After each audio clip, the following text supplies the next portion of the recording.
There we go. I'm going to do that one. I'm going to do that one. There we go. Oh, do I need to... Listen, so I you had want- you perfectly placed, and then as soon as I you didn't sat down... move this chair! As soon as you sat down, you dragged the chair to that I dragged direction. it forward. You dragged it to that? I Not watched you to do the it. side. I knew I was going to complain about it as soon as you were I like, went closer "Why to am the I- table. Why am I off center? Everything's my fault, isn't it? Everything's Everybody's my got to take fault. responsibility. It's never Joe. It's always me. Hey, I said it right where it needed to be. There was little markers on it. You know, You're like, it's not my fault that everything's you go always on your the stage fault. and there's that little X, right? You know what that X means? Like, stand right there. We should have And the an cameras X. are fixed. There's no X on the floor here. Your chair was the X. It was absolutely the X. And you were like, oh, this X, I should be over here.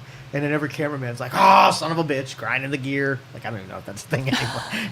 But anyway. Grinding the gear. Anyway, how we doing? Good, how are you? Fantastic. Fantastic. Fantastic. Friday Eve. Any big weekend plans coming up? No. Yeah, No. nothing exciting. I started watching a show recently. There were little markers. What is that from? I don't know. Let us know, Rick. Started watching a new show. My daughter and I started watching, and I bet you would hate it. You would hate it. Have you seen The Pit?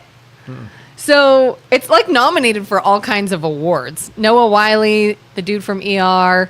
Why would I hate it? Tell me that Hospital first. drama. I don't want to figure out why you think I would hate it.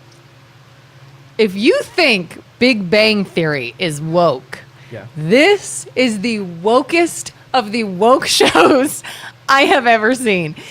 All the buzzwords, all the social issues.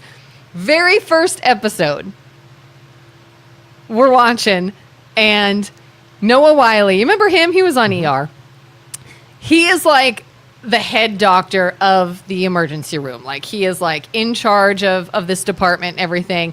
Well, he keeps butting heads with like someone who's in charge of the administration side. And she keeps coming down from the admin offices, yelling at him about budgets and things that they have to stick to and all this stuff. And he's like, well, we need more beds. I know we've got beds upstairs. And she's like, you know, we can't afford to staff that floor. And he says, well, if you paid them a livable wage, then you would have staff. And I'm like, not, well, maybe if you paid them enough, or, well, they don't make enough to make it worth it. Like, there's a million ways that could have been worded. But they chose the phrase, if you paid them a livable wage. And I said, oh, here we go. So here's the thing. So I don't mind woke. We are a cornucopia.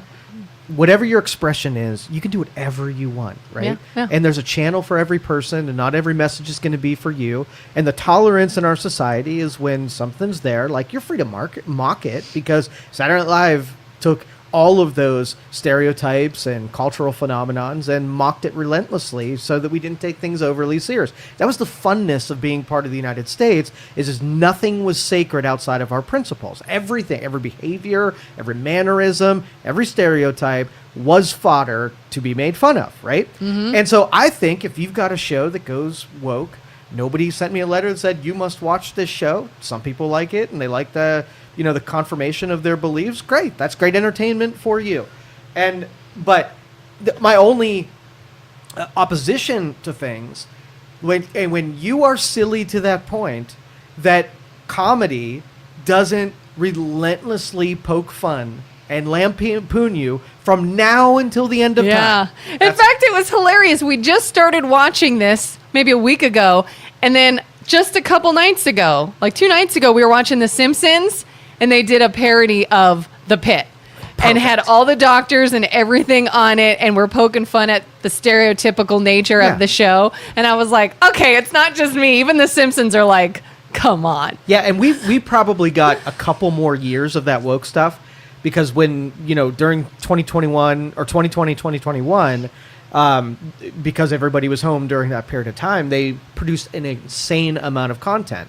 And they backlogged and put in the can a bunch of scripts and shows that and paid a ton of money because they had the audience that was captured in their homes. And all right now they're discovering there's no money in woke because nobody wants to watch that drivel.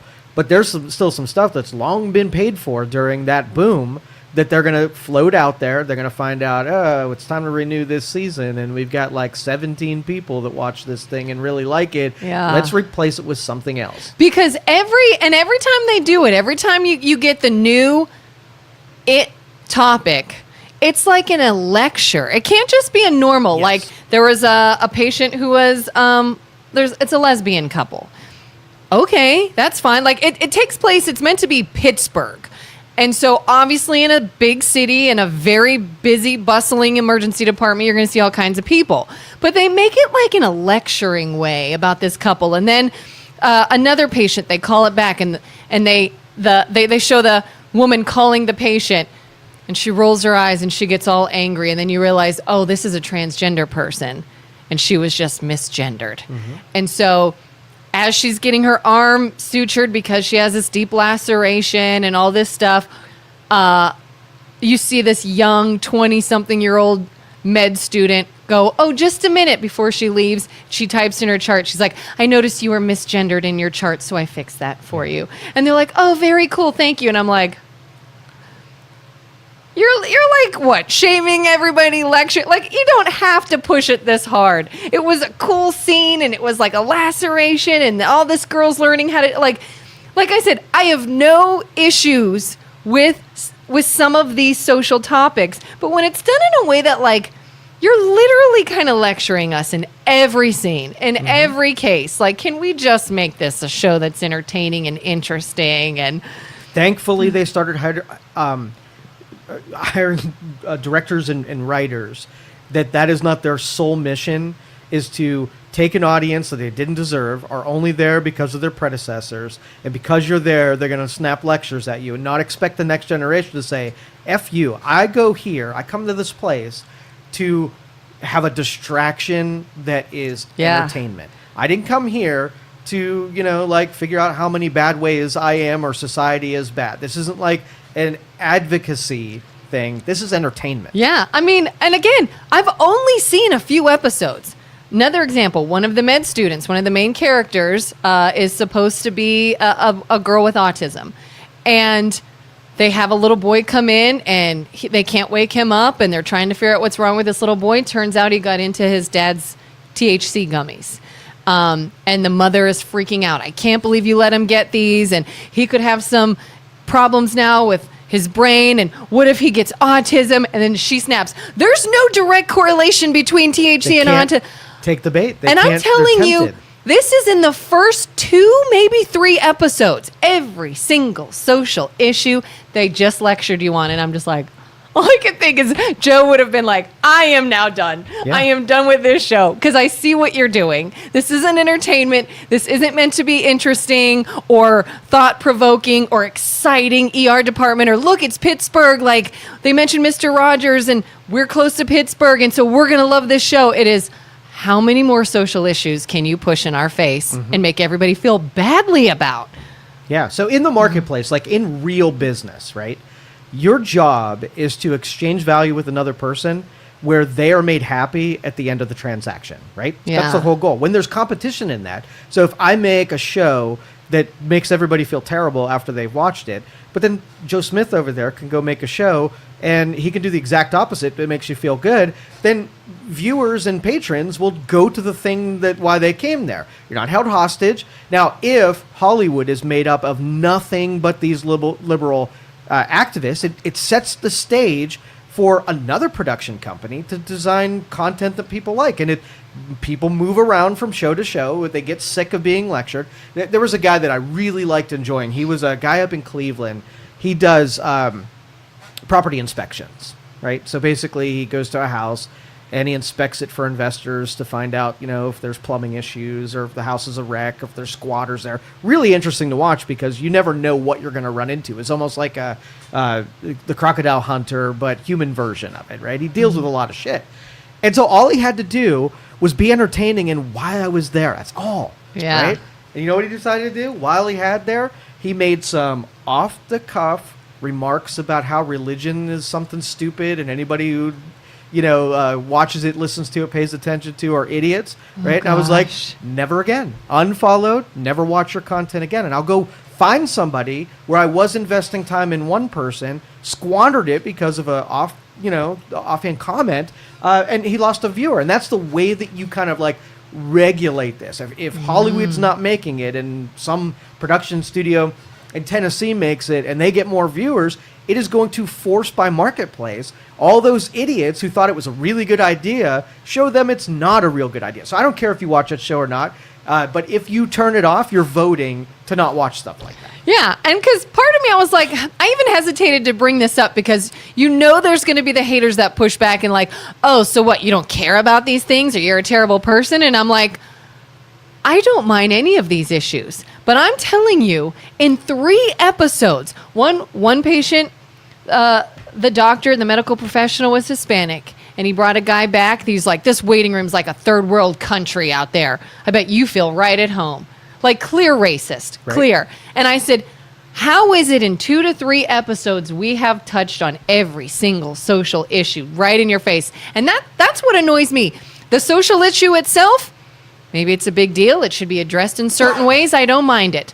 But I know what you're doing here, and that's annoying. Yeah. You didn't make this show to be entertaining or to be about Pittsburgh or anything other than, wow, we're going to use this to lecture you every minute possible. And what's so wrong about being a hater?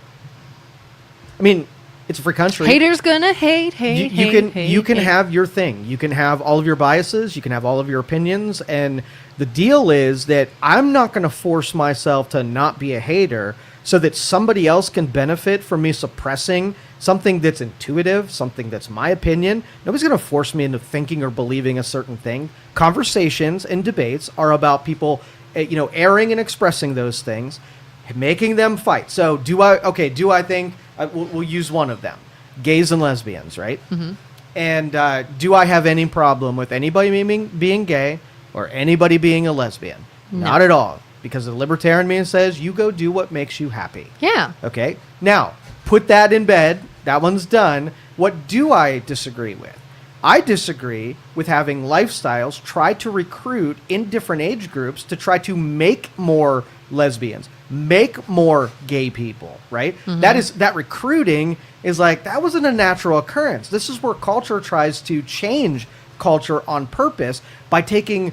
And our objection with what you do to children and what they should be exposed to and how you program and indoctrinate these kids, they should be free of that, right? Yeah. So if a president has a 15-year-old kid, they are never on the docket for attacks or opinions. You leave them effing out of it because they're not adults. They cannot handle the input from outside. You know who's responsible for kids? Their parents, period. So if I want your kid to know that the gay and lesbian lifestyle is on the menu, right? And parents say, I don't even want that to be a thing. I don't even want to have that conversation. Who's right? Culturally, you would say, what, are you a bad parent that you don't want to open them up to gays and lesbians? That's how you take bigotry and allow it to fold? None of your effing business at all. Unless you want an auditor to peel through everybody's lives, right, and see what kind of bad behaviors you're handing over to your kid and how you're fomenting bigotries and other deal. So everybody is free to express themselves as long as it doesn't mess with other people. Yeah, because it to me, the worry is if there's ever like a corrupt, greedy medical professional and they see a child that maybe is a little confused or questioning or I'm not sure how I feel, and instead of saying, let's answer some questions first, let's get a good footing on what we're actually dealing with and what you're actually feeling, if they immediately go to, well, yeah, you're probably trans, let's go ahead and start putting some hormone blockers in you, let's schedule you for surgery, because cha-ching, cha-ching, cha-ching, medical procedures, and I'm going to go ahead and make some money off of this, evil. And I'm not saying that's every case, but if there is a risk of that, then yeah, I want to protect kids from that. Like, you don't jump to something irreversible and damaging immediately. Like, that shouldn't be the first go-to is, oh, because a child whose brain is not done growing has some questions, let's go ahead and go all in. Like, my son doesn't even want to play a sport more than one season. He changes his mind so much. Mm-hmm. Why in God's name would I sign him up for something irreversible? And if it's to benefit someone else, that's wrong. Well, as a parent, you have options of all the realms of influences you want to participate in. But if your favorite is like, it's a badge of honor if your kid ends up being gay, so you can parade them around as the wokest of the woke and get a badge of honor, that's an evil, right? Yeah. Almost like if I started indoctrinate, like my kid, I want him to find his own path. I want him to model behaviors with me and principles, but I don't want to dictate where he ends up. And I'm not going to wear it. If my kid becomes in business or in sciences, I'll be happy, but I don't want to get to the end of the road and find out the only reason he became that is because I influenced him so hard. I'll never know if what he would have been had I not put the hammer down on him and made him become something. And so I'm really cognizant, really put a lot of thought into being as unbiased as I can in what influence I push on him, because he is so damn impressionable. He's looking up. I could make him dress up as a dinosaur tomorrow. If you gave me 2 years, I would lay down all of the underpinnings to make dinosaur cosplay a thing. And you know it, and culture has that influence. The outside world has that influence, and parents are sitting in a back seat right now because they're apathetic, and they're afraid to say that they're, the bigot who didn't want to, push a kid into lifestyles. They're already hard on their own. Maybe if you took all of gay, lesbian lifestyle, transgender lifestyle, and you could tell me that it's an easy road. They're not going to have a hard time, and it's not going to confuse them, and it's not going to make complications down the road. Fine. It's a 1-for-1 prospect, but it's not. And until it is, like, I'm not ever in a million years going to pick a favorite that's really hard for no other reason other than my woke badge and make my kids serve that consequence ever. Yeah. There's a couple comments up a little higher. Pitt is filmed in Pittsburgh at Allegheny General. Besides the wokeness, it's a good show. Yeah, it's pretty cool.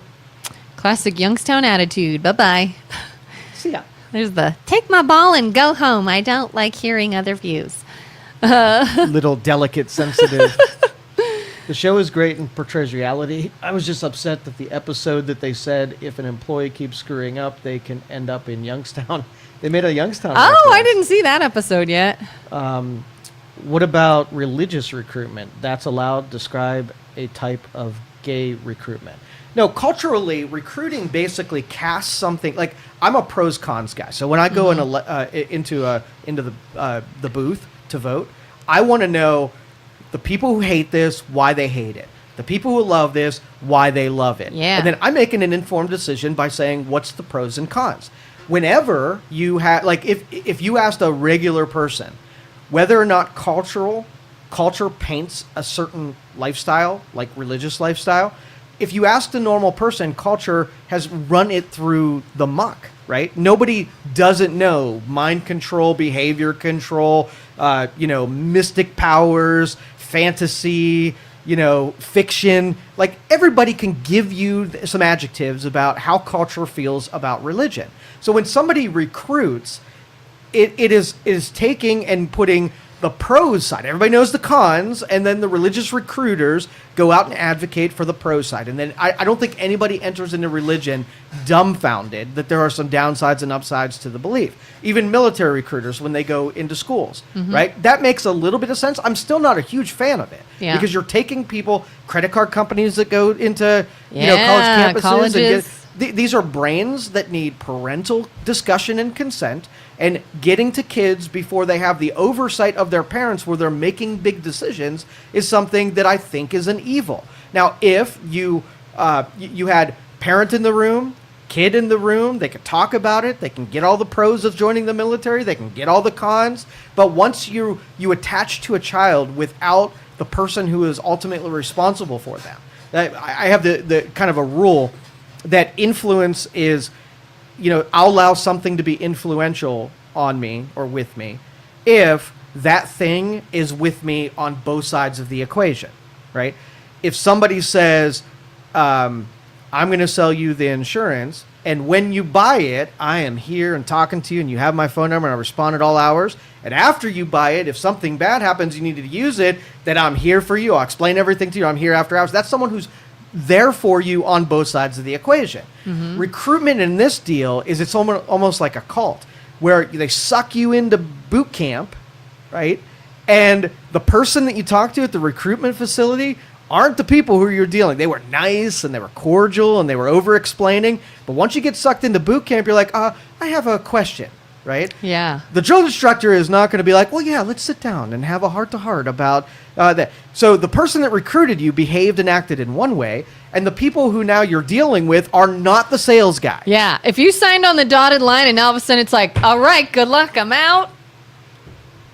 Yeah, right. That's a red flag. So I call it recruitment because this is sort of like a subtle, below the surface, subconscious type of thing where it's always being painted as a positive and it should be included and it's all peaceful. No downside. Like no one ever talks about all of the costs and consequences. So if your kid enters into something, they find themselves in the middle of boot camp, who is going to be there for their kid to console them when they made a choice based on a salesperson who's going to console them? The parents are then going to have to take care of them after the damage is done. And so if they weren't there on the onset, they can't be there on the outset. Yeah, like, so Jennifer says that is so ill-informed, dangerous rhetoric. And Jennifer, I'd love to know, why do you think this is dangerous? Because to me, it's dangerous to not talk about this. Like, a child is not allowed to get a tattoo. A child is not allowed to drive a car. A child is not allowed to live on their own. They can't join the military. They can't buy a gun. Since we talked But about we can do that. religion feels that way too. It's dangerous to say, well, what if God's not real? So any zealot that is in that, that atheistic, no godlessness, whatever, if your sacred beliefs are challenged, we can't have that. That is considered ultimately dangerous. Because what if a free thinker, roll it out, have the conversations. You're going to have a right and wrong. What if somebody says, hey, I'm considering this idea and I don't like it? Is that on the table? Right? And so with these issues that are all the woke issues, you're not allowed to bring up the details about it because there's cultural repercussions and be made a bigot, a racist, a homophobe. If you just say, hey, maybe it's bad that we take influential people and expose them to things that have nothing to do with the development and the principal development early on. Yeah. Is that dangerous? Like you said, I could, and I have many times gone to a pastor and said, here's something I just read in the Bible and it does not sit right with me. Can we talk about this? Or I think this is contradictory to what you're teaching and what are the parallels here?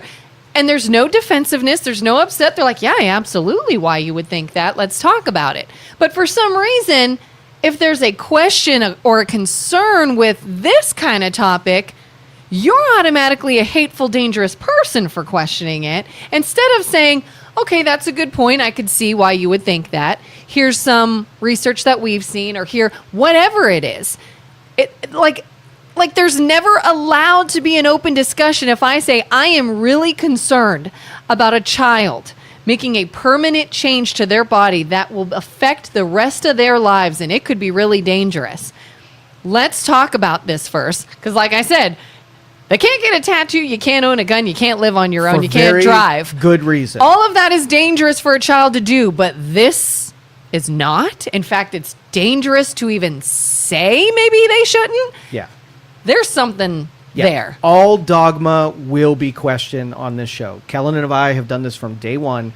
There is nothing that we can't at least dig through and find thoughts and opinions. Yeah. And whether you like them or not, that's not my concern at all. It's just interesting that certain topics you're labeled a hateful person. That's the control. Yeah, because if an atheist came to me, and I have friends, close friends that are atheists, and they're like, well, I just don't buy it because of this.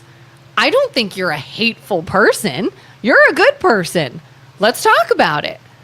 But no, you can't with this topic. Because it's delicate. I'm going to look from the perspective of somebody who there were a period of time with blacks and minority groups and gay, lesbian. They've all had this trek, right, where there were dark times where it was tough to be who they were, right? And so the sensitivities and thinking that your movement and what you've accomplished to this point is delicate, that if somebody pulls one rod out of it, that the whole thing just goes back to where the dark times were before. So I understand why you think having conversations about it, because you've established a power and a control over people's minds, right? Where we stop being curious about certain things, stop asking questions because they're unpopular, and it basically just took everybody, reasonable people who don't have those bigotries that you say that they do, and put them in that camp anyway. But the problem with that is that once you're called a racist, homophobe, and a bigot, and you're put there and it wasn't reasonable to have you there in the first place, now you've ruined the only weapon, right? If I was actually any of those things and I deserved it, it'd be fine. But basically everybody I know is a racist homophobe. So then nobody is a racist homophobe. Yeah, if you even question it, don't even question, don't say a thing about it other than what they want you to say, right? Or you are those But things. yeah, very important topic to keep talking about, even if it's uncomfortable and even if it hurts your feelings. I will, if anybody feels that, the inroads that you have made to be accepted and truly have tolerance, I will be right there with you to protect those things that we've got, right? I am not for eroding or going back to any time previous today. Thank you. Because I think it's as good as it's ever been right now. We need to build upon that. But the balance of power is shifted, where instead of celebrating where we've gotten to this point, now it turns to tyranny. Now it's thought and control. It's opinion control and punishment if you go off the reservation. So a delicate group that thinks they're going to lose their position and lose the advances that they've made against, like, you're going too far and you're going to make this unpalatable and you're going to suffer a generation in the future that not only wants to be tolerant, you're just an annoying, oppressive force that is making everybody uncomfortable all the time. So reasonable people aren't even going to listen to you. Your influence is dead. Yeah, and it's so great that, I'm so glad Jennifer is interacting with us this morning, because that's exactly what Jennifer clearly disagrees with this. And that's why it is so important. A comment above said, I don't like this, bye. Yeah. Jennifer is like, I don't like this, and here's why. Let's have a conversation. Let's give both viewpoints. That is so important. And Jennifer, we so appreciate you, and anybody, Julie, anybody that disagrees that can say, this is an important topic, so let's discuss it from two different views. That's exactly what we do on this show. And it is important. And Jennifer does say normal person, that's part of the problem. You think anyone thinks in this climate that being gay is easy in any capacity? When I say normal person, I'm saying biologically normal, right? The influence is outside that. So do I consider a person who likes to play Dungeons and Dragons normal? No. Dungeons and Dragons is not part of the normal biology. What are we? How do human beings behave? When you look at the aggregate, so if I took 10 people and they all had 10 fingers, right? And I took another person and I cut off one of their fingers. And I have 10 people that have 10 fingers and one that has one missing finger. I don't then say human beings are all 9-fingered people. I say that normal human beings have 10 fingers. Biologically, they're constructed in a certain way. This one's different, and they're not excluded. They can still participate. They're at a disadvantage because they are now different. So the tolerances really are helping a person who has a missing digit to participate in the same way that people have 10 digits do, without destroying the 10. It's the 10 people, because they're normal, aren't the problem, right? Yeah. It's the merging different things. The tolerance is in and teaching people that are different to figure out a way where they don't hate each other, blame each other, make one a scapegoat, oppress the other, and whatnot. So that's the principle. Where there are differences, we have to have disciplines that keep us treating people the same and not giving an advantage to the 9-fingered people, creating a disadvantage with the 10-fingered people. Yeah. And Stupid analogy, but you get it. Feel like sometimes it feels like it's a no-win situation, because if we choose to treat everybody the same, everybody is normal, everybody is on the same level, I come across, and whether it's a race issue and I'm dealing with people of different races all day, whether it's a trans issue and I'm dealing with people who are transgendered or gay or whatever, I will treat you all like I treat anybody. You're a person, they're a person, and I don't treat you any differently. Right. And to me, that's, I'm treating you as a normal person. But then it's like, if you do, you're like not recognizing their differences enough. Like, you have to then talk about why they are either oppressed and need something more, or should be celebrated differently, or should be like, then there always seeps in this little caveat as to, we want to be normal, we want to be like every other person, except we need this. And then it's like, wait, are you like any other person, or are you different? So this is a human nature thing, and we will always do this in any kind of unfair society. Two currencies that we experience are power and money, right? And both of those things, when all things are equal and everybody has the same amount of money and the same amount of power, then everybody figures out how to get along. But if you give one person in a group more money or more power, they behave completely differently. Now you've given them more power. The first thing is to preserve that power, to make sure that somebody doesn't take it away. You then become a target for people who don't have the power that you do, right, to take it away from you. And now you've got fear. So what do you want to do? You want to insulate your power and make it so sacred that nobody challenges it. Think of every king throughout history. Think of every government throughout history. Like, they're not going to cede power only to be vulnerable, to be, overtaken by somebody who doesn't have that same power. So I don't blame it. Like, we said, okay, we took a dark time in our history. And what we're going to do is we're not just going, like, the black versus, any minority group. Pick any minority group. So those groups had challenges. So the right thing would do, mathematically correct thing would be to do, is to say, oh, this group was at a disadvantage, make them equal to everyone else. But we didn't do that because human nature said, okay, we got to then extend power beyond equal and give power to this group. Well, what do you expect? A power that was a group that was oppressed for a while, given power, you don't think they're going to add more exponents on that power and try to get more of it and insulating it from question? Like, you can't even talk about it. Those are all methods of human nature that once you have a currency, you go into protection mode. If I gave you $100,000 right now, right? Would you just behave normal? Or would you go into currency protection mode where you'd want to, number one, protect what you have. Yeah. And number two, you want to make more of it, right? Yeah. And that's just human nature. Yeah, I want to keep it. I don't want to. But it's not a fair exercise in how we react to having something of value that's different than other people, and want to keep people out of that newly found currency that you came across. Yeah.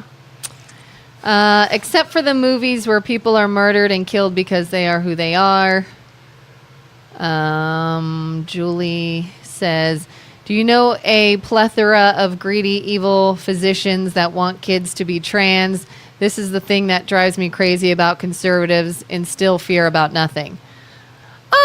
I'm not saying there is a plethora of greedy, evil physicians that want kids to be trans. I'm saying if there are any, if there's one, if there's two. Well, this is mathematical theory though, right? Mm-hmm. You can waterfall this out and watch the water as it goes through the canal that you dug.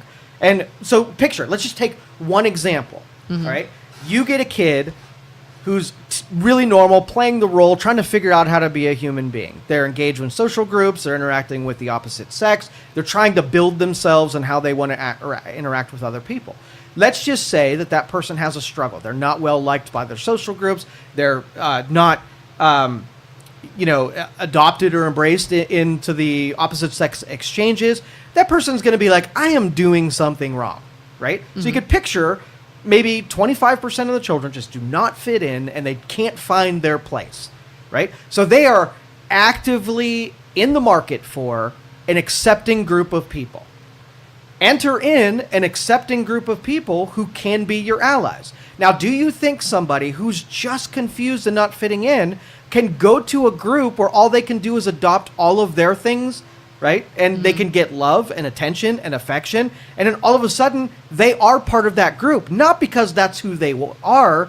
It's because the one that was embracing and adopting more than any other, and they felt at home and at peace. So the question is, if you roll this through, what do you do with impressionable people that aren't fitting in normal archetypes and normal stereotypes? Do you just allow them to go to places and feel safe and happy? Absolutely. right? But if you figure out, and this is where the aggregate evil comes in more than nefarious individual doctors. I don't think doctors are on purpose trying to do it. I think they're open to it. They're more empathetic than most people. They're more likely to be on the liberal side. And if their industry is pro one thing and anti other things, they won't do the thing and they will do the thing. And so if they're willing to participate in it, they don't object to doing it unless they're doing harm to someone, which it's hard to make that argument that ushering somebody into hormone or physical change to their body would be harm if it's culturally accepted as not having been done harm. There actually are more and more lawsuits coming out of the woodwork, too, that we're hearing about of people who are now suing medical professionals for transitioning someone. Yeah, and they went too far. They went too far. And they hurt some people who were in that group of vulnerable that went to the group and participated, and they did damage to themselves, and they'll sue for it. So then in your group, instead of saying, well, we don't talk about it because it's really hard on our cause, let's try to keep those people out of the machine, right? Reserve it for the people. Yeah. I mean, do you think once we started talking about this, we had, millions of people that got interested, joined those groups, and you think they're all in that state? Do you think they're naturally gay, lesbian, transgender? There was a social contagion. You can't argue against that. And I want to eliminate the social contagion part. If I had a bunch of people that went to boot camp and they weren't ready for it, and our recruitment was too hardcore because we were putting people who absolutely didn't belong in there, and they end up, I'm going to try to engineer it so I give them reasons not to go there because it was a real damage, a waste of time, and it wasn't who I picture. But if you want to get a lot of recruits, then you don't care about the 40 of them that never should have made it past the recruiter. And I did, to Julie's point, I did say, yes, I'm concerned about greedy, concerned doctors doing it. And I don't think that doesn't exist. But for example, like if an 8-year-old girl went to a physician and was like, I would like a breast augmentation. I want bigger boobs. And you would think the doctor would be like, you're 8. Don't know if that's necessary right now. I know I am secure in this decision. I would like a breast augmentation and I want bigger boobs right now. You're not done growing yet. And are you sure you're able to make this decision? You would hope there's a little pushback there. There's a little concern. See, I don't think so. If the doctor said, all right, what size do you want to be and when should we schedule this? Would you at all be a little like, what the hell? No, I think somebody who practices a specialty should not be in the business of influencing those decisions. That is not their job and role. You know what their job is? To do whatever their responsibility. There should be obstacles before that moment where people who have, some kind of investment in that person that has those conversations, and you go to the specialist to get data. Right? I'll get data from you, but I don't care if you do it or don't do it. Like, have the parents weighed in? Has a psychologist weighed in? Have other professionals weighed in? Or is this just a kid off the street do this? Not professionals, because professionals have no business. Like, a teacher shouldn't be giving lectures to kids about how they think they should be living their lives. Well, you're saying, so you're saying you don't trust that a professional won't just jump on board with them. Okay. You have to take it both ways. Would you want a professional that was an activist to get in someone's head and control the other side? No, that's what I'm saying, is you got to trust the professional. You can't think the professional's in the same ship. But you're asking them to make a decision for someone who they only have a snippet of 0.05% of everything, the implications of doing the thing. You don't want that person deciding whether or not you should or shouldn't. You want advisors who grandparents, parents, friends, people who know you in and out that can say hard things. Now, if I'm a kid, and why would a kid not want to tell their parents that they feel like they're in the wrong body and want to change genders? Why wouldn't they ask their parents? They think it'll upset them. Because they might say no. They might shame. Yeah. They might put doubt in that. They might change the trajectory, right? Now, why would they go to a doctor? Because a doctor culturally is more likely to give in to those behaviors. So they're going to the person that's going to confirm what they feel, not the person who's going to give real data. Like if a doctor sat there and gave you all the pros and cons and made you feel bad in these ways and made you feel good in these ways, and then you made an informed decision, cool. But I think I want specialists to stay in their effing lane and let everybody outside of that cooperate with that person to help them make a good decision, even if it means saying really hard things are going to hurt their feelings, things are going to make the question whether or not. And that's why I have no faith in psychology, I have no faith in MD, medical, because all they are is captured by ideology rather than, being data-driven. You're not even going to like me, and I'm not going to even have bedside manner, but I'm going to give you all the data that you need. So if you ask a question, should I do this? It should not be yes, you should, or no, you shouldn't. It should be like, here's the 3 reasons that most people blah, blah, blah, and here's the 3 reasons that people regretted on the other side. Yeah. Now you tell me after I've given you the data. But taking that data and filtering it through a person like that you trust and knows you and is there to pick up the pieces if you make a bad decision and help celebrate with you when you make a good decision, those are the most important relationships that don't exist. Yeah. You're assuming that is the first step without knowing the process. I don't remember what we're assuming. Sorry, we probably moved on from something we said. The problem is that blanket saying this should not happen. The problem is that blanket saying this should not happen also disregards the child's feelings and emotion, which ends up in emotionally damaged and often suicidal children. Well, kids think about them as a firecracker, right? They have the potential to disintegrate at any moment. And you have to be delicate with being a parent because there are all kind of chemicals going through a kid's brain. So this gentle parenting where we don't want to upset our children because they're not going to like us and they're going to get mad about it and we're going to cause emotional damage. Doing it and not doing it both have cost and consequences. And yes. Which one causes more problems and not? So this isn't like one is good and one is bad, right? It is a delicate balance that parents play to have enough principles and rules, right? And have just enough wisdom without being a tyrant, right? And indoctrinating kids need to learn how to think. That's their biggest skill. Now, if all you do is dictate to the kid how to think and feel, they don't know the premise. They don't know why they're doing things and whatnot. And so they end up just being a clone of your ideals that you didn't tell them how you arrived there. And so they can't process it. So once they leave you, they get emotionally scarred and they consider suicide and they hurt themselves and they make lots of poor decisions because then the dependence that you created by not teaching them how to think, they have to use a skill set that they absolutely don't have. Yeah, I mean, I think if there is a child stating to be suicidal, you have a much larger problem than them wanting a surgery. That is something then to me would be like, hold up, now I'm definitely not doing anything drastic until we discuss this further or seek other help. I lost my train of thought. What was she just saying? Not taking their feelings into consideration.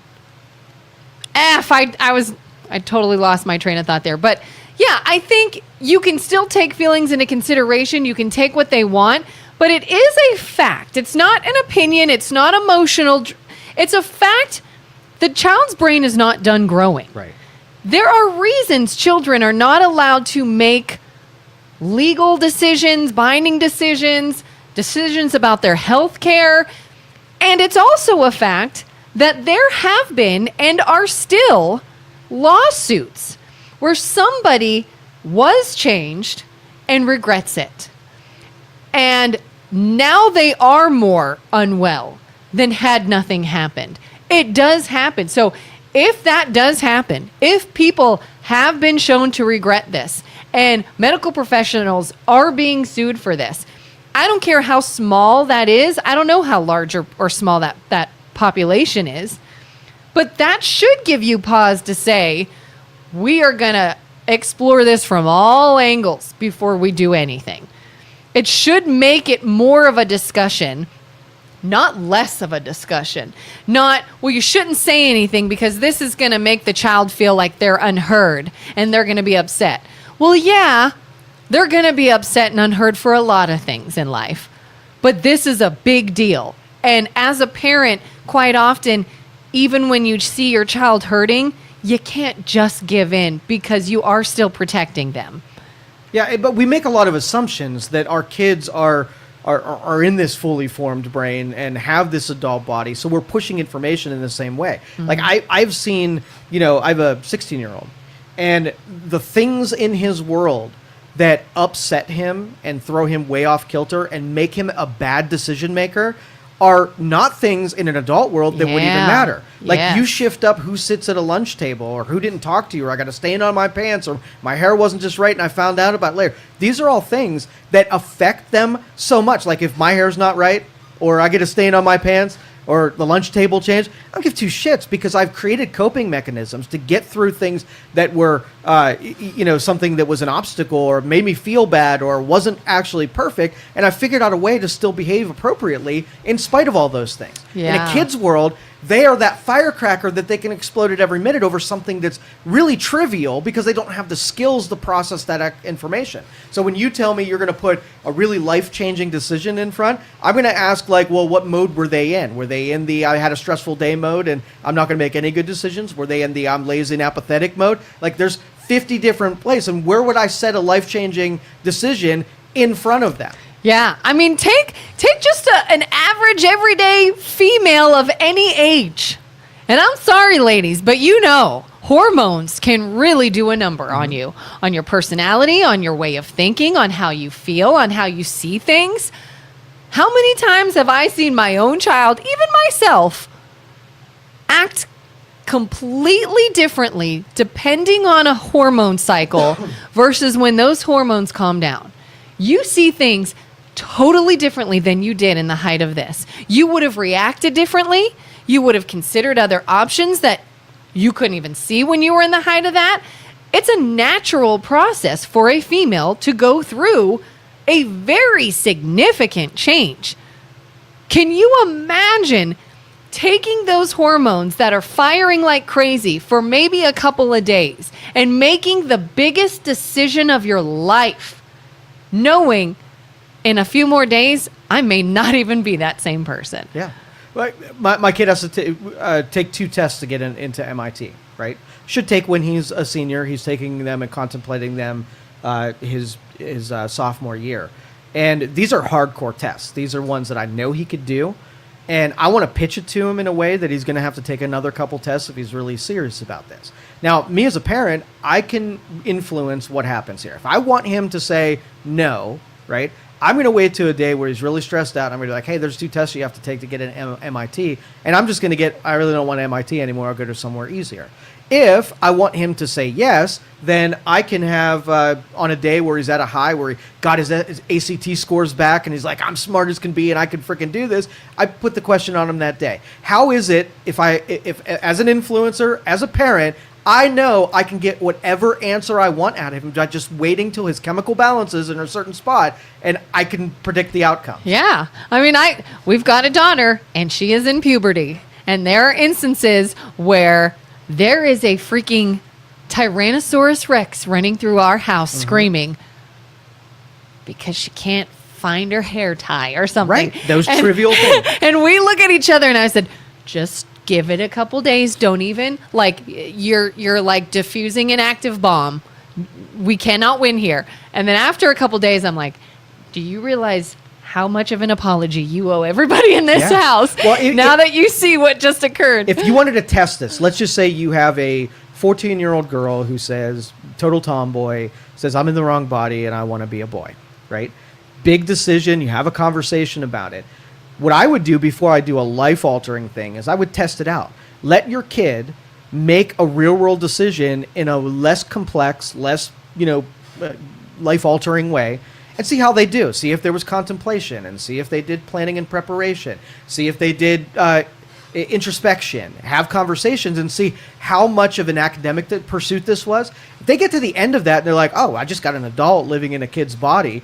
They are formed in a way where they know how to make decisions and how to think through things. I would take that more serious than if I would never in a million years let my kid plan a trip and have it be anything that anybody would want to experience, but they're going to alter their body or make a life decision. Does not. That's kind of like I've heard people say with when people are dating and they're thinking about getting married.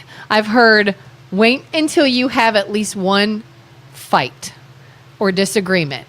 See how that works out before you get married. See how you can you test it out. Absolutely. Yeah, how you can get through things. I know of a whole lot more people who will not tolerate or accept any differences than others. Those are the ones who need change. But that is inspire people. Like, you don't get to control people. Any thoughts they have are theirs, and you have no business in there. You can inspire people to be different if you give them a benefit of good behavior, right? And so I know Democrats want to control the thoughts and minds of people, but you have to be appealing in what you're presenting. I think it's cultural's job. How do you change culture? There's only one way. You pay the consequences of punishing bad behavior, and you give massive benefit to good behavior. You don't reward bad things, and you get less of it. Yeah. You give reward to good things, and you get more of it. That's really the only deal. So if you have someone that is not tolerant, right, and you want them to be more tolerant, you have to give me the benefits. So what do I get for being more tolerant?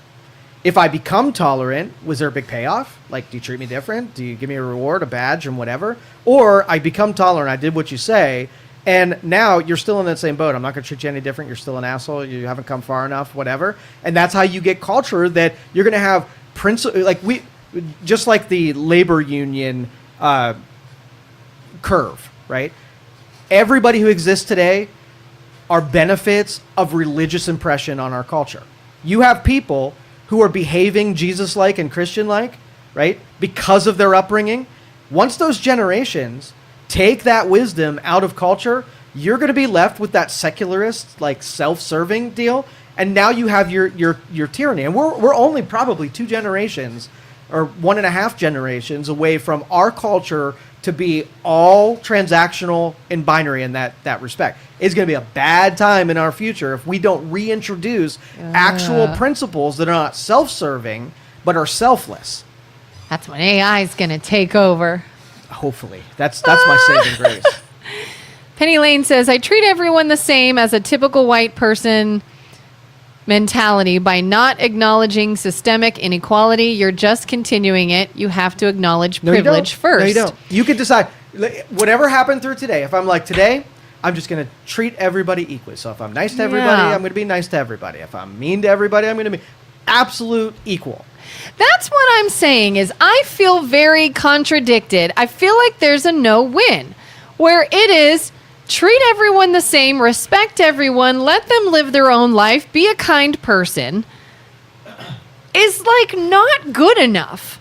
Like, but you have to acknowledge a systemic inequality. What if I don't see one? Or maybe there was one and I want to work to fix that. Everybody would then it gets fixed. Everybody would buy into systemic inequality fixes if they were universal. We are okay with some systemic inequalities when it benefits us.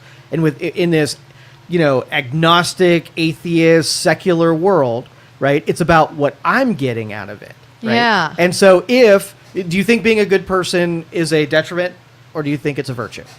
I think it's a virtue. It's a detriment. Being a good person? Being a good person is a That's detriment. a virtue. It is a detriment. Okay, how's it a detriment? So is it easier to buy or steal?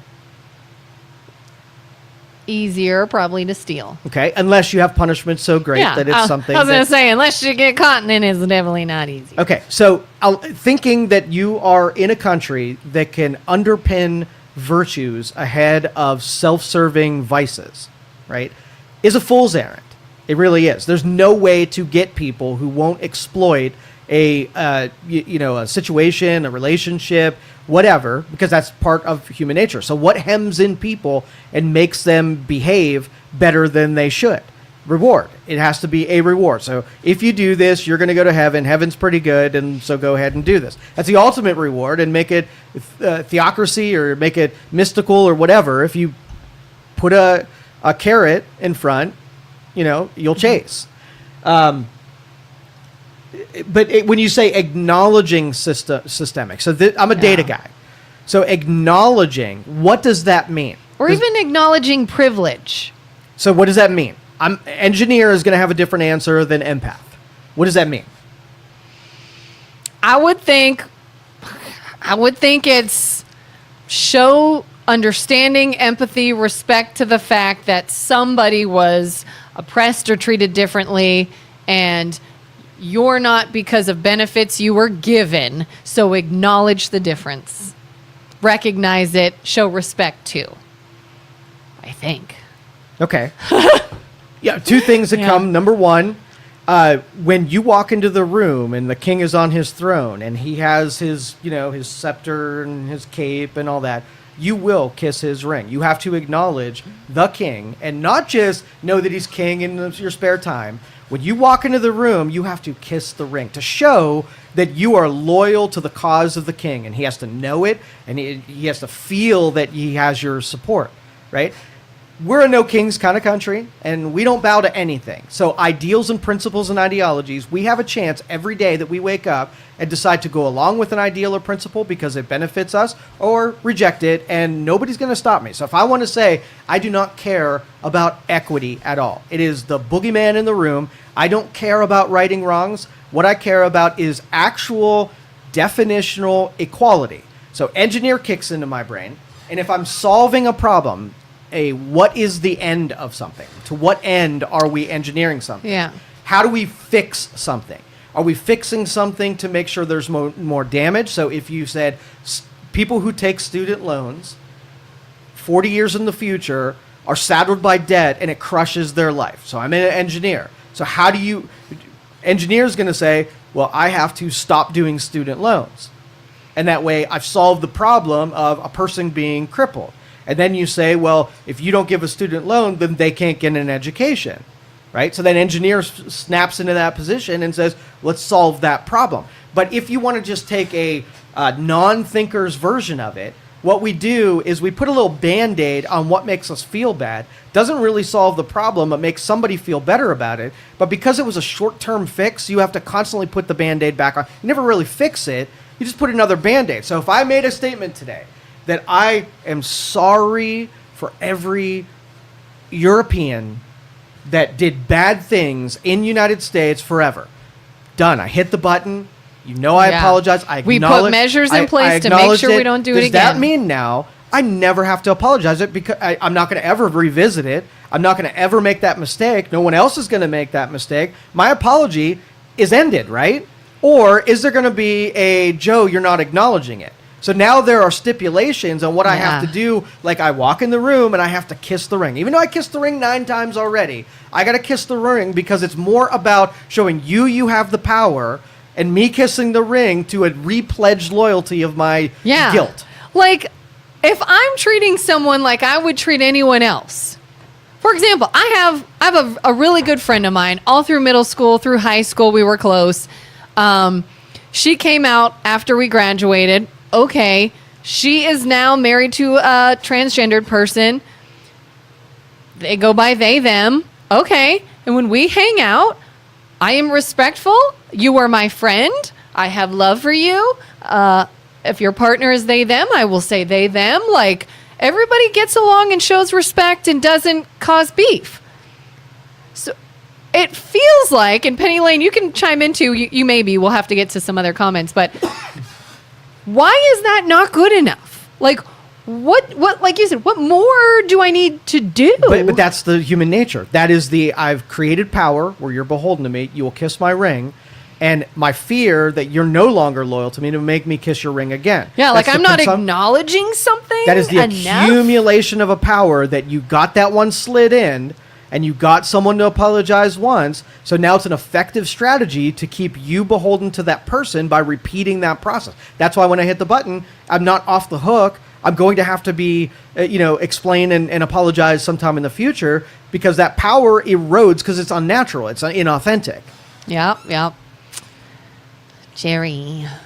They are all around excessive knowledge of the all around excessive knowledge of Joe is amazing. Well, this is a compliment. I'm going to read that 3 times. And the ability for the both of you is refreshing as compared to other talk shows. You both are able to agree or agree to disagree, and that's why it works so well. Yes, it's your show, but neither of you have an arrogance that most hosts have. That's why I listen and participate. Thank you, Jerry. Thank you, Jerry. Very complimentary. We appreciate we do you. go a lot of avenues. Like, there are a lot of things that we can talk about in a way, Yeah. and we make it simple. We Like, talk that's about the funnest part. scary stuff that's only scary because you get pushback when you talk about it.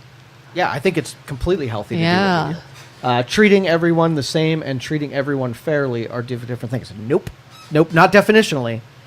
Penny Lane, do you have maybe like an example, or maybe give us like some specifics as to what you mean by these things, and we'll read those too.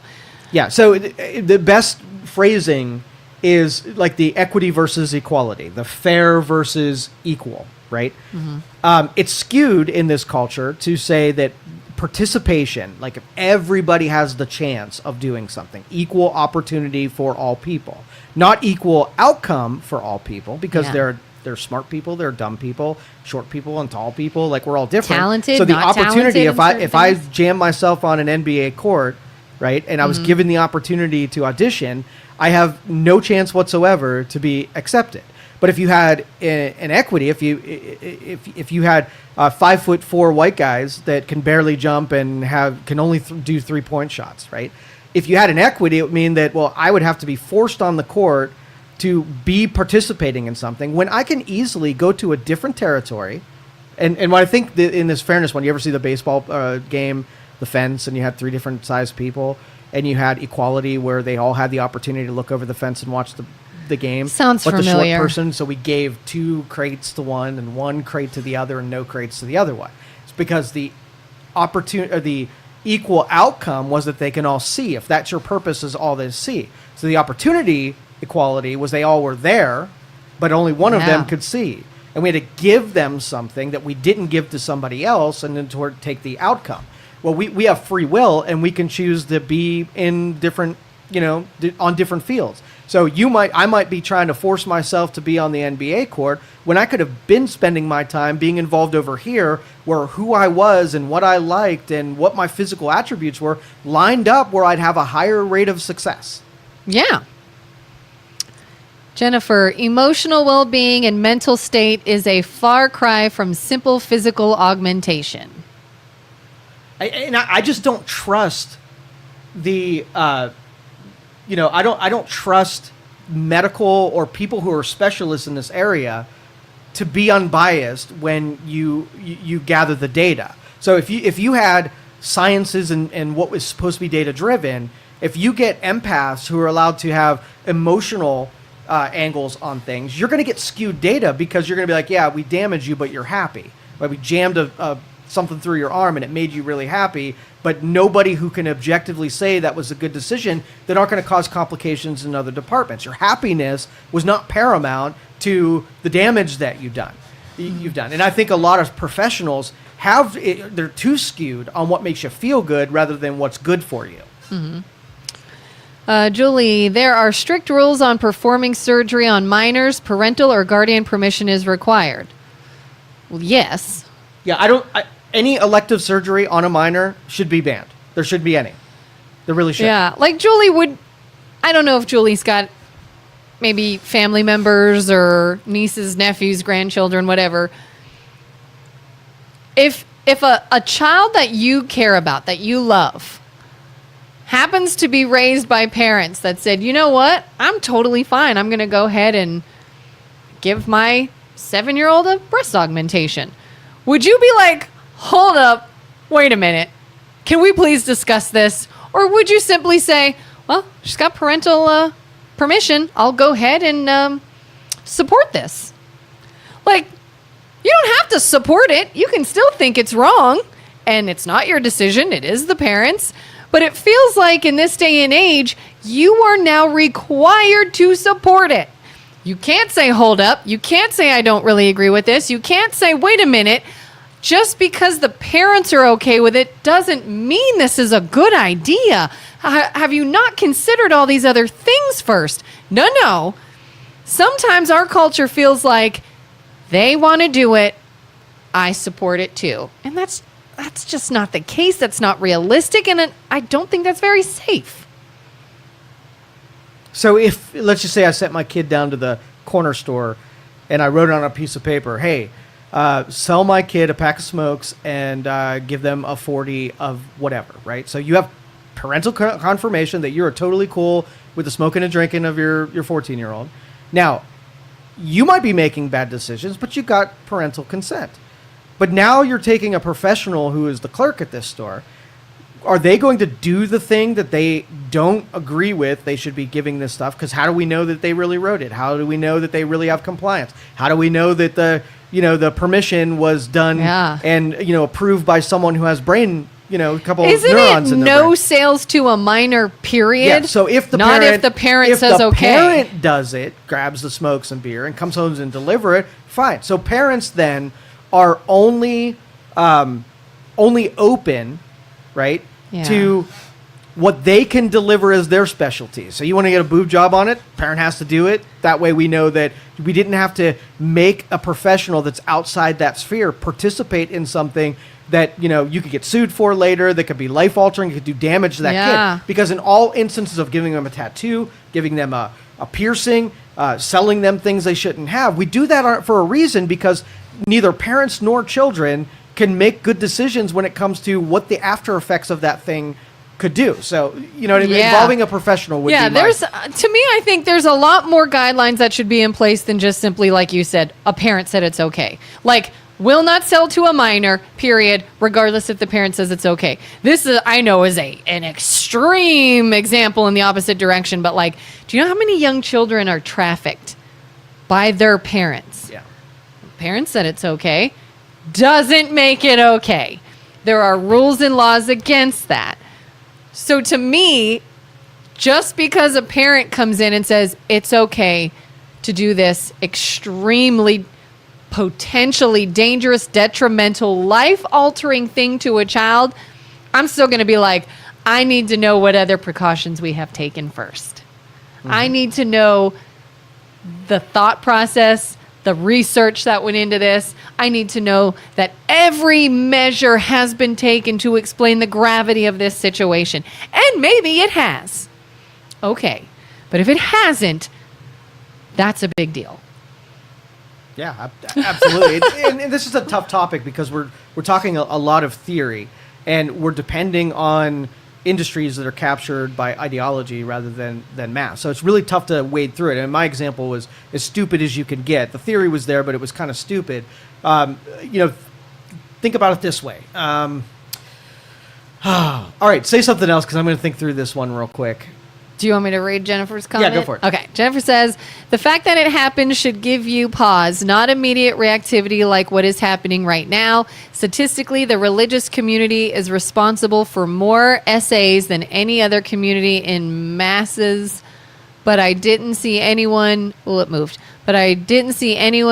to demand laws requiring mental evaluations and background checks. But I'm a little confused. Mental evaluations and background checks for the religious community? I don't quite understand. I don't know if we follow you, Jennifer. Statistically, religious community is responsible for more assaults than any other community in masses. I didn't see anyone running to demand laws requiring mental evaluations and background checks. Are you talking about mental evaluations and background checks for who? For religious leaders? Is that what you mean? I mean, I had to do a background check to serve in my church in the kids area. I wasn't allowed to just go and take care of kids. I had to do a background check. I had to do all kinds of stuff. Well, with us, again, statistics mean a lot.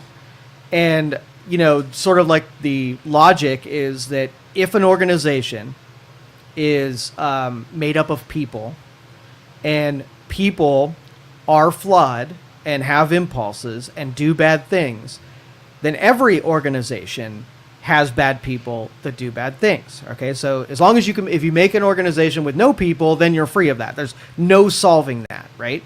Now, if you have an organization that allows that or promotes that behavior, then you have an evil organization.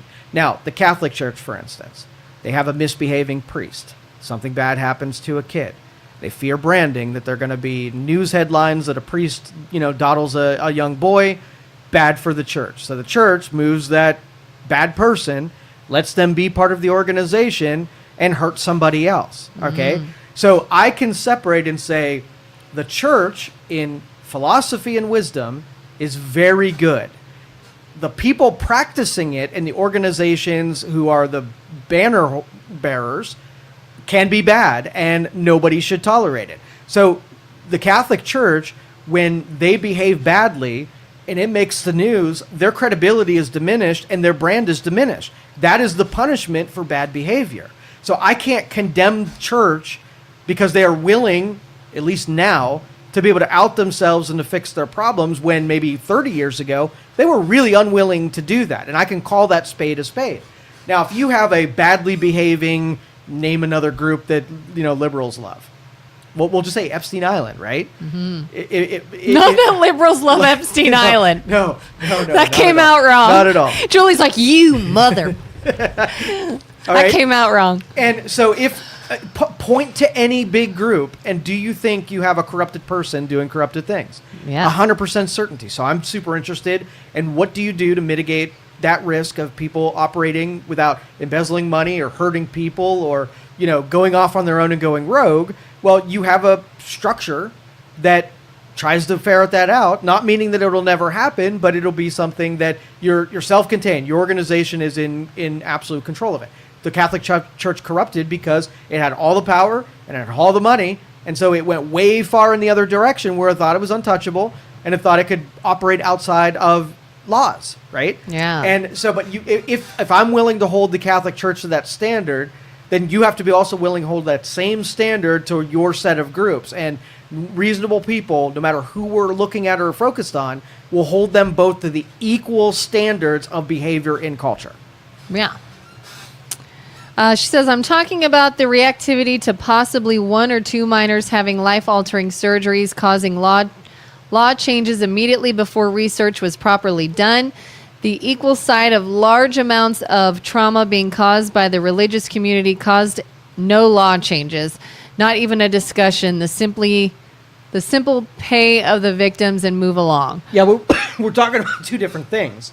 We're talking about an individual's choice to do that on purpose, and the Catholic Church's purpose is not to assault anyone. All right. So in the bylaws, it's not part of their handbook. This was an individual who was misbehaving, and if anybody knew about it, they would condemn it. Right. There would be nobody proud of it.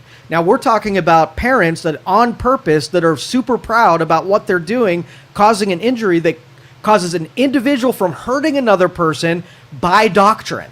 Right. This isn't an accidental transgender surgery. This is an on purpose thing, and they will tell everybody about it. That's the difference between the two. Yeah, Julie says, I have friends that wanted bariatric surgery. They were adults and still required 1 year of nutrition and mental evaluation before surgery would be performed. Yeah.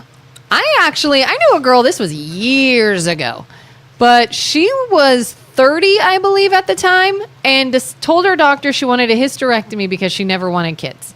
And the doctor said no. He's like, I won't do it. You are too young. And she's like, I'm telling you, I'm confident in my decision. I don't ever want children. I want a hysterectomy. And he's like, I don't care. You're too young to make that decision. You could change your mind, and I will not do something that permanent. Would you have said good decision or dumb doctor, find another one? It's tough because they're playing a role that I don't want them playing with in to begin with. But Jennifer said, talking about the reactionary impact and legality. In the church, the things they were doing were already illegal. You don't have to change a rule.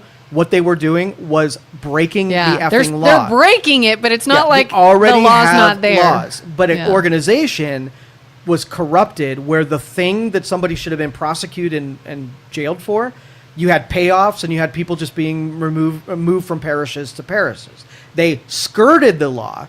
The laws already exist for things that were happening. So you don't need a reactionary new law to underpin something that already exists. They'll just break that one. You just need a transparency where churches aren't allowed to operate any other way than a company or a government or whatever. You have to have transparency in what they're doing. And when somebody flags something as something illegal, someone goes to prison for it, period.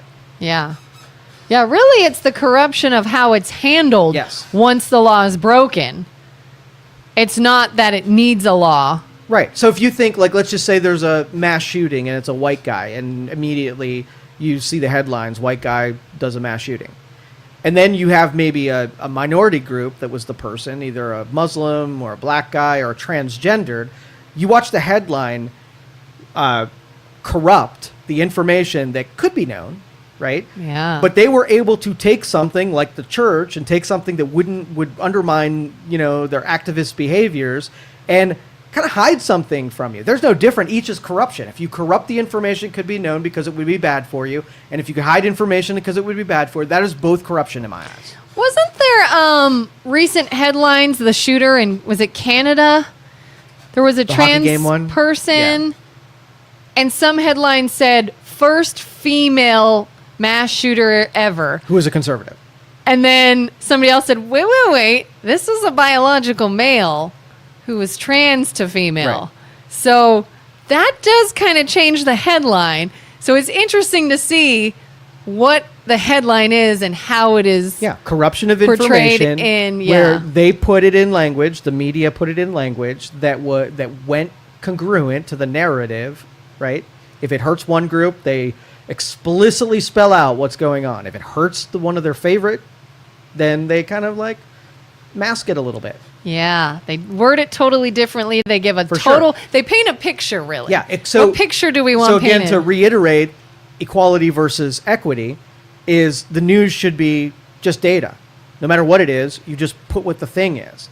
Equity would mean that, well, you have this dynamic, this favorite group over here, and we need to be harder on this group than other ones. So they're different treatment between different groups means that headlines get published different depending on who you are, not equality where all headlines get published exactly how they happen. Yeah. Jennifer says, but no outcry for the need to create a law as a preventative measure. What kind of law would you like to see, Jennifer? Because, I mean, it's against the law to assault a child, whether it's in church, whether it's at a restaurant or in the street. Like, it's against the law to assault a child. Yes. That law's in place, blanketed. And to hide information for a crime is also against the law. So if you covered it up or obscured it. So I would say there is outcry. Nobody wants a child to be harmed, especially by an authority figure that is meant to be influential and have guidance and protect someone in that way. Yeah, that's horrific, but I wouldn't say there's no law against it. What kind of law do you want passed that you think will prevent it, other than just saying it's against the law? Jennifer says, mental screening for anyone who interacts with children, religious or otherwise. And again, like I'm not a priest, but if I am working in the church and serving in the daycare area one Sunday, I did have to have a background check and I had to provide information. Again, I don't know if that is not a thing. I think there is some screening involved, but yeah, if I go to a school, do a book reading, like I have background checks and I have to be monitored. So yeah, I think. How about your wife as a teacher? Same thing. Background checks, make sure there's no psycho, mental stability, crimes committed, the whole thing matters. Yeah. So this leads to a point where I can go with the philosophy that any person that interacts with children has to have a level of permitting, level of licensure where they will not do damage to that child and do things that the standards would not tolerate from anyone who is not their family to actually do. So all schools should adhere to that. All churches should adhere to that. Anytime a kid leaves the house, families have to have faith that no one on the outside of the house will do damage to their kids psychologically, emotionally, skewing them, indoctrinating them, recruiting them, any of that. It's off limits. Yeah, I mean, Apply it and universally. this is why we have mental health professionals, is because clearly people get away with breaking these laws and breaking these guidelines. People get hurt, and that's why there are counselors and therapists. If it were just make the law and it'll never happen, that's not the world we live in. Julie says there are laws except for the elite. She is not wrong. I was there. saying you're She not is wrong, not especially with that. Yeah. Yeah, when the public is treated one way, and if you hold that power and you trade some of that power, the favors. I watch a lot of shows, and it gives me a lot of insight in how things probably really work in those areas. And you would hope that you had all Ned Starks, all virtuous heroes of every story. But if it's power, you watching Beast Games, by the way? Beast Games? Beast Games, yeah. My No. kid got me watching the show. Mr. Beast has these competitive games. Oh, I've heard of this, Yeah. but I've never seen it. And so the players in this last episode, they were given a bunch of money, around $100,000 each. And they had 10 players, and they need to whittle down to 6 players.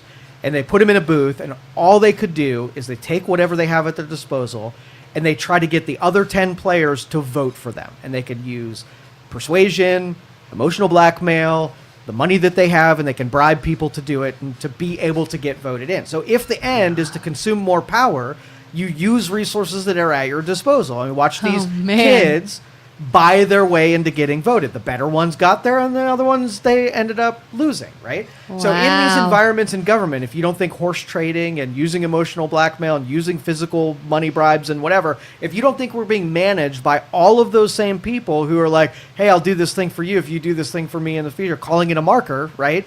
It happens all the time. So all the laws in the world that we don't have that ability, right? Yeah. But they do, because they have something to offer in the way of power. So, hey, if you vote for this bill, I'll vote for your bill. Now, that's a corruption, right? You made a trade. You're allowed to do it. It's completely legal. But now I can get creative and find out how many other things. Hey, I'll vote for you on this if you do X, Y, Z. Doesn't have to be a vote anymore. I can call in a favor in a completely different department. So you got everybody that governs us owed favors to everyone else. Or how about if one does manage to actually get sentenced to any jail or prison time, but they are elite, they're in a whole other type of facility than anyone else that got sent to prison. Yep. That is they're inequality. like basically in their own apartment. 100%. And they just can't leave it. Jen says, I'm not saying I want a law necessarily. I am making the comparison that the minority group was immediately jumped on for a few bad players. Yeah, and they should be jumped on. Both examples should be jumped on. There should be outcry. And I think maybe the silo you're in, it didn't feel like there was outcry, but there was, in my realm, like there's not a tolerance for those kind of behaviors, especially, and I know it's not systemic, but if you got we had one guy, and two examples that are very similar. We had one guy within the church that got access to accounting, stole a bunch of money from one of the funds that were supposed to be feeding or helping someone, and he did it for about a year. There was a lot of trust and faith that everybody was going to behave appropriately, but he decided to take and help himself to some of the funds. It was found out, and everyone in the church condemned him universally. There wasn't a person who was like, oh, his bad position or making excuses. It was 100% condemnation, because when pastors are at the pulpit, they're preaching every day behaviors of keeping yourself hemmed in, making sure you behave, make sure you help other people. And so that was a contradiction in all of the belief system that's everybody in that congregation. Maybe publicly you didn't have a lot of normie people. Most of the people who were on the normal view, they jumped the Catholic Church and used the examples of bad behavior every chance they get because they hate religion so much. So I would say it's worse, right, from the secularists who want to take aim at the Catholic Church versus like, it's not in unison. Not everybody's going to jump on he murdered a bunch of people because he's transgender kind of thing. Yeah, like don't jump on the cause just because someone you wanted to go down got theirs. It feels like it's volumes higher when it's your group getting pounced on, but I'm telling you, it is pretty universal. Julie says, my husband was a plumber. He had to go through background checks to work in schools. 100%. And that's the way it should be. Yeah. When again, statistically, this major issue that tops the political discussion impacts less than 1% of the overall population, but is easy to garner support for. Yeah, in the principle of if it bleeds, right? What's the media line? If it bleeds, it sells, or bleeds, it leads, right? If it bleeds, it leads. So if I put a car crash in front of you and everybody paid attention to it, like I would be annoyed that of all of the fantastic things in our world, that's the one that's getting your attention right now, and you're oogling it. And you're like that with Nancy Guthrie's mom. Yes, right. Yeah. It's a big deal in principle, but who we choose to be outraged over and what we choose to have fascination in annoys the shit out of me. Well, and again, because when we started this conversation, we were told this is a very dangerous thing to say. But then when we back it up with reasons as to why we feel that way, then we're told this is such a minority thing. It's not even worth discussing. It's not that big of a deal. And I'm like, but wait a minute. You just said it was incredibly dangerous and people become suicidal over this topic. But then it's, but there are worse things. That's such a small population. People aren't. No, you're either worried about harming children or you're not. There are lots of instances where children might be harmed and different instances that increase and decrease the chance of a child being harmed. So you either discuss that or you don't.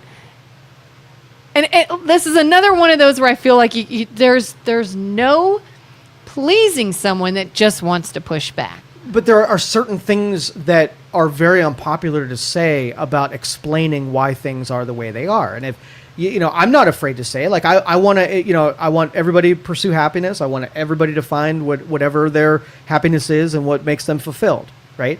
Which means that as an engineer, I'm going to look through behaviors and where your voids are and if you have disease and whatever. So if I suggest it and I say, we have a bunch of kids that are all of a sudden, through social contagion or otherwise, that they are born in the wrong body, right? And I say, well, let's make sure that they don't have some kind of mental disorder or mental void, right? If I were to suggest that, that means that somehow they're broken.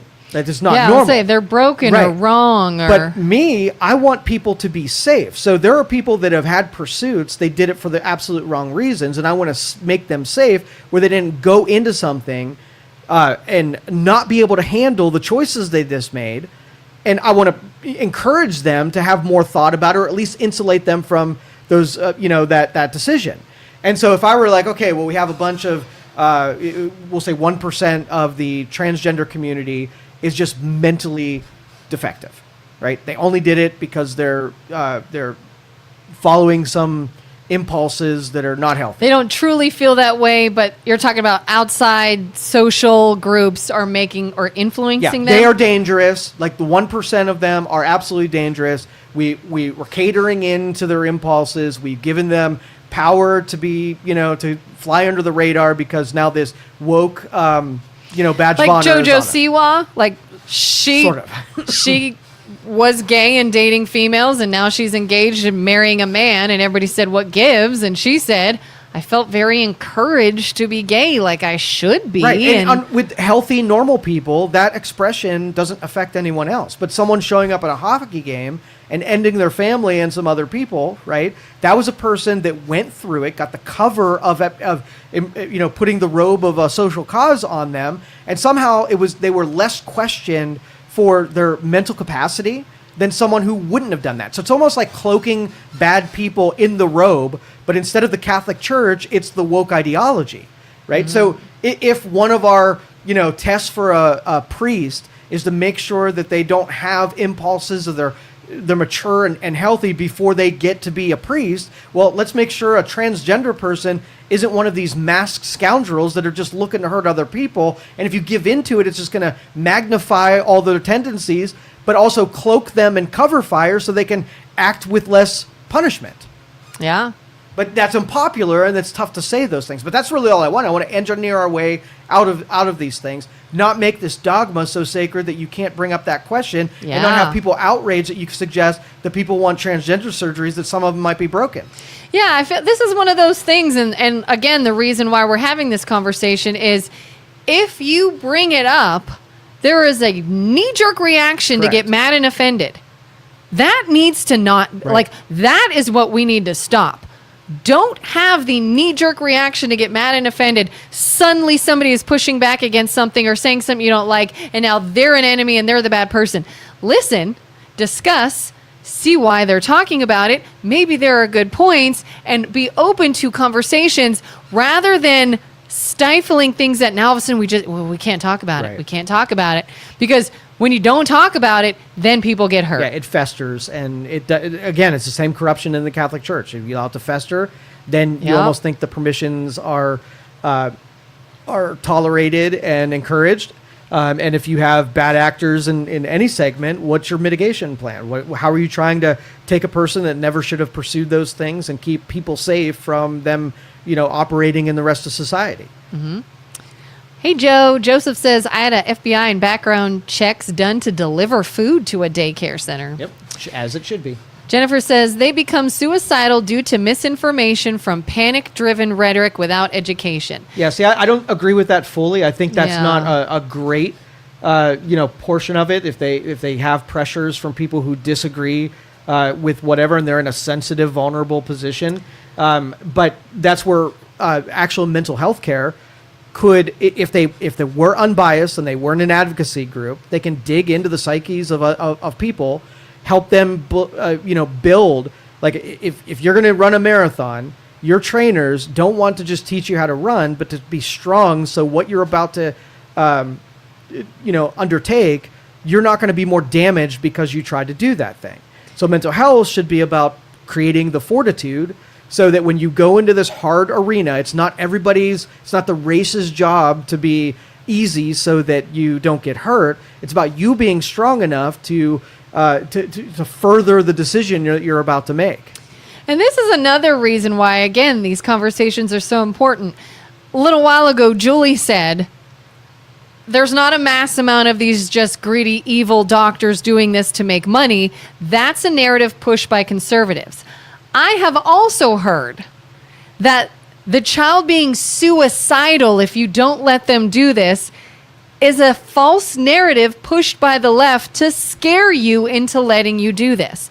I'm not saying it's right or wrong or one is, more misinformed or nefarious than the other, but I'm telling you, look at the two different things, and both sides are saying, well, you're wrong, that doesn't actually happen.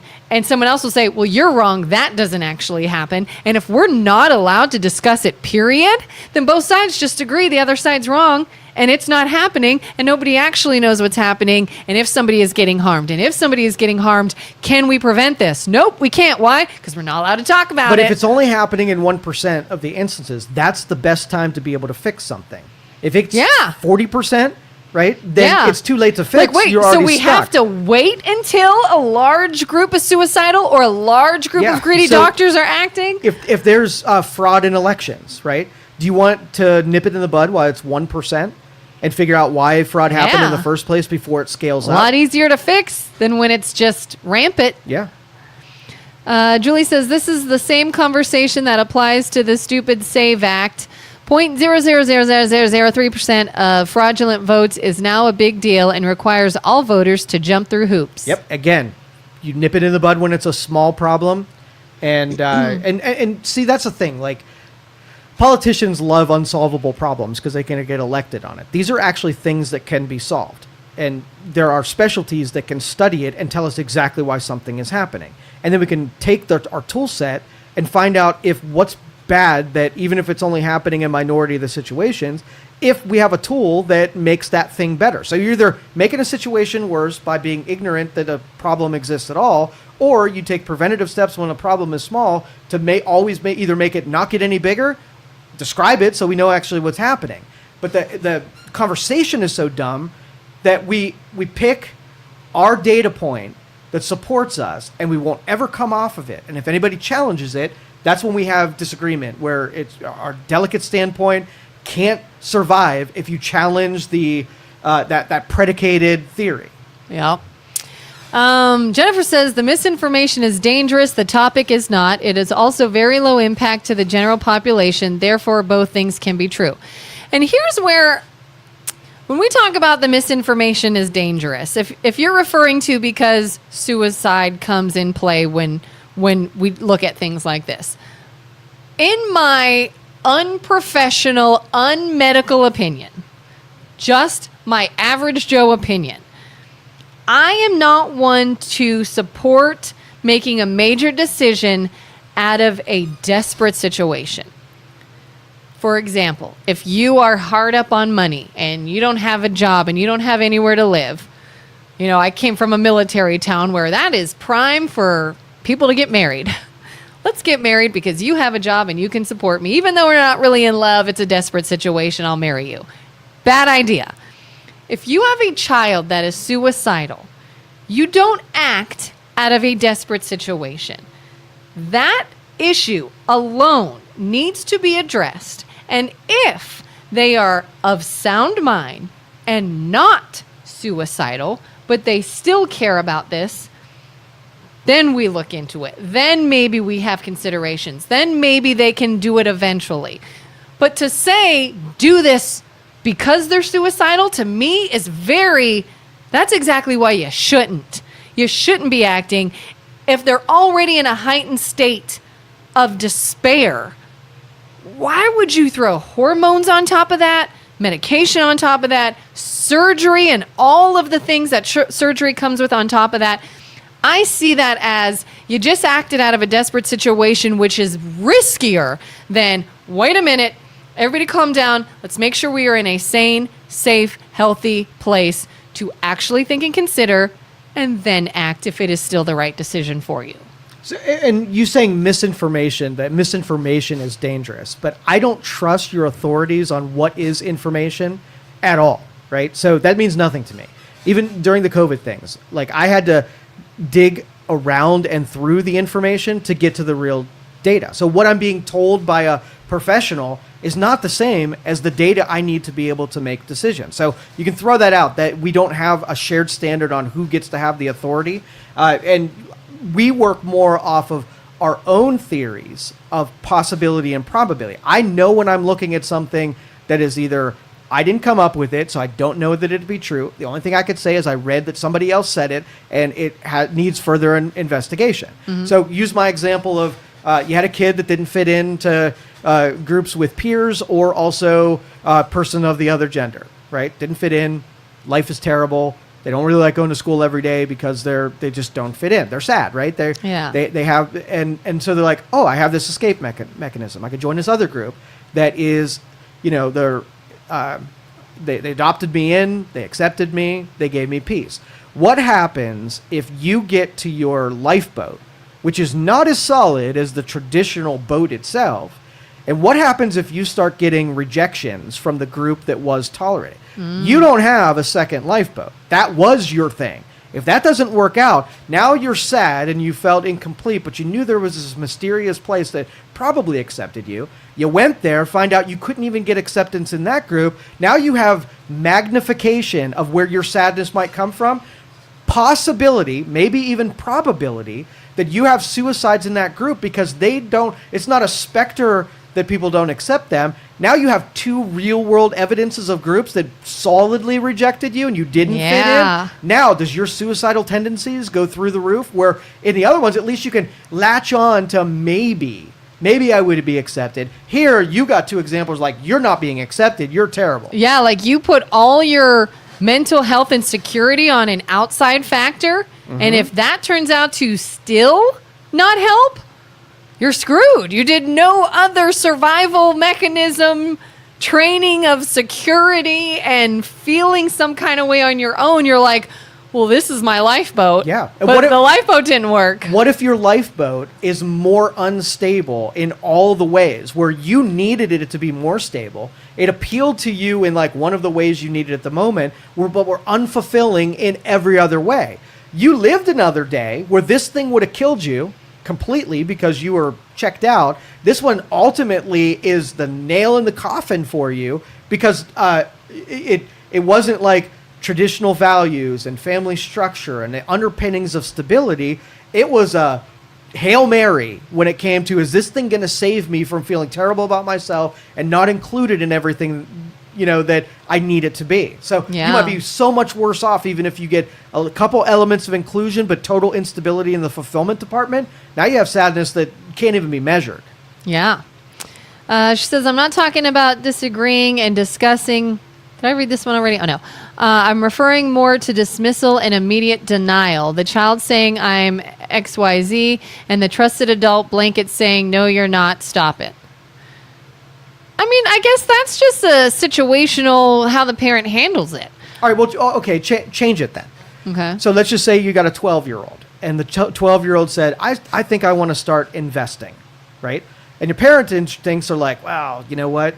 This is an opportunity to like throw $10,000 in an account, let them go wild and learn from the experience and give them exactly what they want so I don't have to tell them no.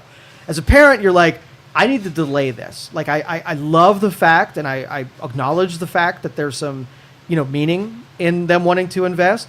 And I want to dig where that meaning lies and see if I can fulfill that meaning in a way that's not going to be destructive and puts his life in jeopardy down in the future. So I'm, as a parent, going to delay those impulses to do that thing right now, use it as a moment to teach where my real vulnerability or what my real reason was and whatever. And I might spend the next 4 years never letting that kid on his own invest. I'm denying them that impulse to actually invest.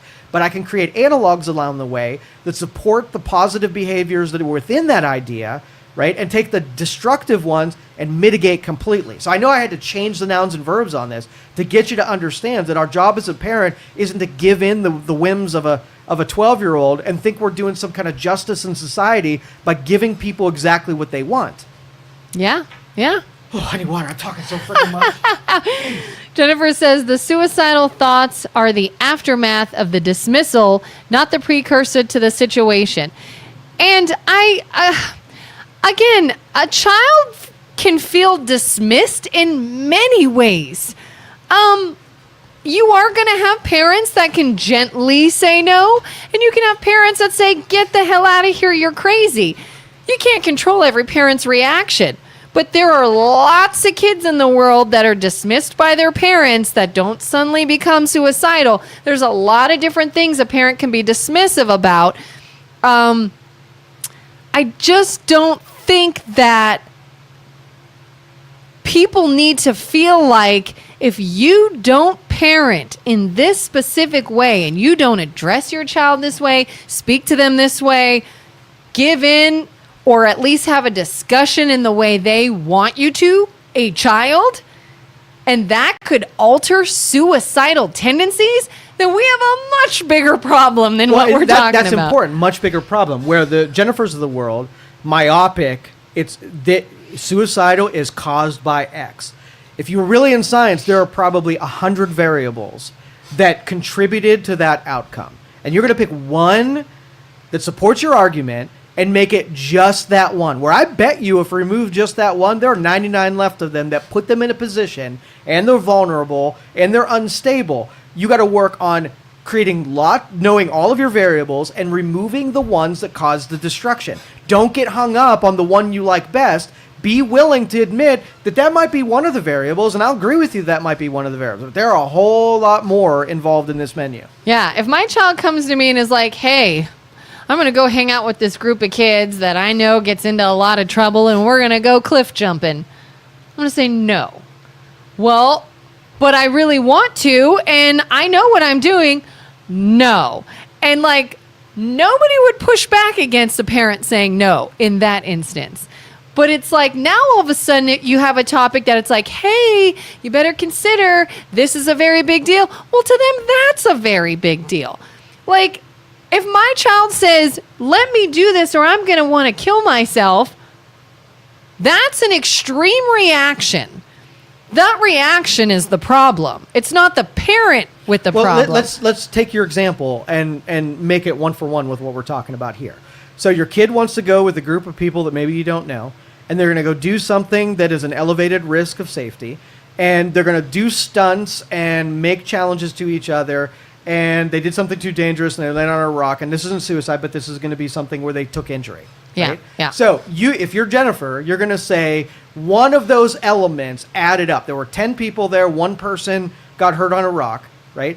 Let's have the variables. If you can remove one of them, right, what makes the rock hit not happen?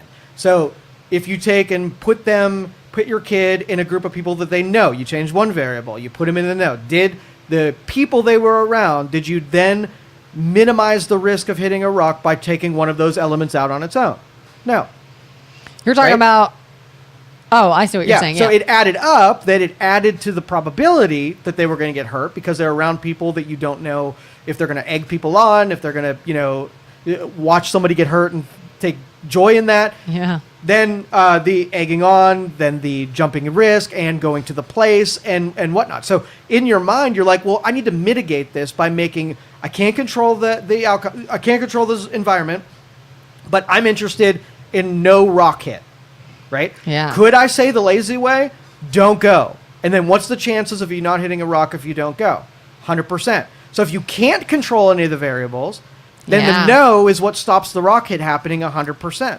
If you can control the variables and you make this one a little bit better and make this one a little bit better, put some rules and regulations, put some thought into this one, maybe you only make it 75% a chance that they don't hit a rock. You've done something that in the stats, in the aggregate later on, you will see fewer kids go to rock jumping and don't get injured. And that's why you got to take that theory and apply it to this. If one is happening and it's your kid and it's way too many and you need to mitigate that deal. If you're like, oh, only 5 people did cliff jumping, it's not worth even the effort of saying, no, don't go because it doesn't happen often enough. That's a parent's judgment to see what the risk tolerance is and how many people after they go and after they get hurt, how many of those people who say you shouldn't care about this are going to be at the hospital paying the bills, making your life whole? If they're not there, then their opinion doesn't matter how much you want to look at the outcome because they have no stake in that at all. It's Yeah. the people who actually will be hurt or helped by it that have all the opinions, and that's it.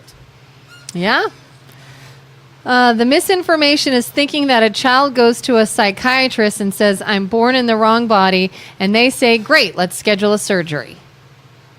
I didn't say that. I'm saying that Yeah. doctors are participants in the behavior. And there are doctors who I can theoretically see as encouraging and almost gleeful about that happening. Yeah, I don't think all psychiatrists would do that. I No. would hope there's a lengthy discussion and consideration. I do think some will take that kid and go, well, I validate your feelings, and this probably is true. So Right. let's start saying, what are we going to do Yeah, about and this? we're making these logical leaps because if culture supports it and science is tolerant, you can picture people in that industry that are advocates of it and are zealots because of it, right? Yeah. And if those exist, I can't name a name of one of those that are happening. but I'm it's- sure there's a ton of priests that would never, ever hurt anybody. Wouldn't dream about hurting a child. But if it happens, don't you, like you said, want guidelines and laws and things put in place? So maybe that does actually happen sometimes. Yeah, so if you think that there's a priest that sees that they'll have authority, they'll be around kids, are gleeful that they're going to have the opportunity that within the confines of the church misbehave.